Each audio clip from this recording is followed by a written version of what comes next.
Alors Gigi, puisqu'on l'appelait tous Gigi, elle était entrée à RFI en 1986. Elle s'est tout de suite intéressée à l'Afrique. Et donc elle a vraiment fait toute sa carrière au service de l'Afrique parce qu'elle aimait ce continent, elle y allait très souvent. Elle était, comme le disent tout le monde, et tout le monde le répète dans les papiers, c'était une fille têtue et opiniâtre. Et je me souviens des petites anecdotes parce qu'à l'époque, on avait beaucoup de mal à avoir l'Afrique au téléphone.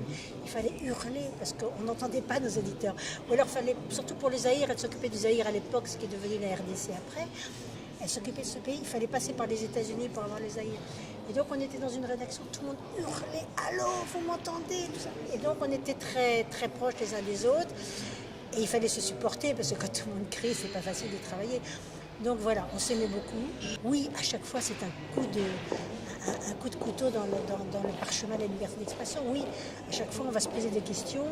On va encore plus évaluer les risques qu'on prend. Donc oui, bien sûr, il y a des pays déjà où on ne va plus. Enfin, on ne va plus en Irak, on ne va plus en Syrie.